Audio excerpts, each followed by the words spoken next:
Abantu benshi ntabwo muzi ko wakongera ingano y'ibyo wandika muri taburo cyangwa se muri sikirini ya telefone yawe cyangwa se ku rubuga runaka nka WhatsApp, Facebook ndetse n'ahandi hose. Aha twavuga nka Instagram ndetse n'izindi application nyinshi zigiye zitandukanye. Gusa uyu munsi wa none ngiye kwereka uburyo wakongera ingano y'ibyo wandika cyangwa se ama application ukaba wayongera akaba manini cyangwa se ukaba wayagabanya. Abafite telefone muraza kwitondera ibi bintu. Twibande kuri setting za telefone yacu. Setting za telefone yacu ahantu byinshi tubisanga, turaza kuza muri accessibility nk'uko tubizi. Accessibility nk'uko tubizi habamo ibintu byinshi bigiye bitandukanye, ariko byose ntabwo ariko tugenda tubikoresha, dufata bimwe na bimwe. Muri accessibility tubonamo ibintu byinshi bigiye bitandukanye, ariko byo ntabwo turi buze kuba twabyibandaho uyu munsi. Turaza kwibanda ku cyo bita text and display. Ibi ni aha ngaha habanza.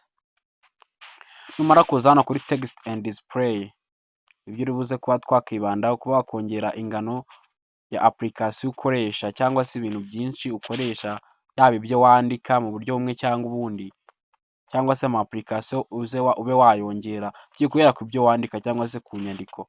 Tuba twakongera inyandiko twandika, reka tuze hano hejuru. Hano hejuru urabona ngo font size. Aha ngaha ni ukuba twakongera ibyo twandika nk'uko tubibona aha ngaha, uzaza kuri font size nurangiza ube wagabanya ibyo wandika bibe bitoya cyangwa se wabyongera mu buryo bumwe cyangwa ubundi. Aha ngaha tubonye ni ukongera ibyo wandika muri screen ya telefone yawe cyangwa se ku rubuga ushaka WhatsApp, Facebook ndetse n'ahandi hose, ndetse no kuri Instagram. Aha ngaha siho gusa kandi, ubu ngubu buryo bwa kabiri tugiye kuba twakoresha ni uburyo ushobora kuba wakongera ingano ya application zawe. N'ahandi tubisanga byose ni muri display n'ubundi. Tuza muri display ntabwo ibyo turi byo dusangamo gusa, turaza kuba twaza aha ngaha. Nuza muri display twavuye mu byo bita accessibility, tuvuyemo tujya gushaka ahantu handitse display.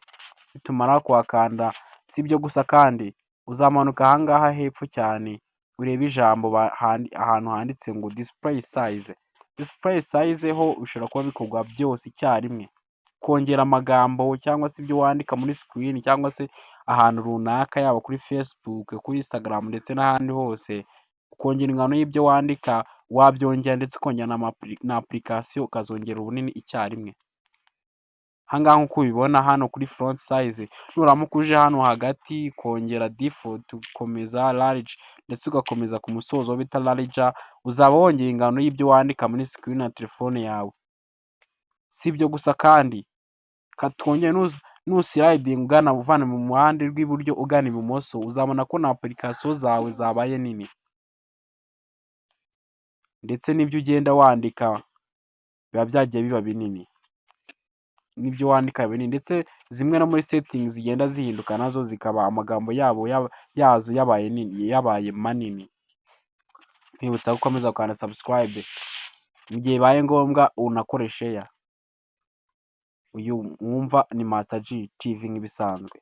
Mukomeze kugira ibihe byiza, duhere muri tips zikurikira.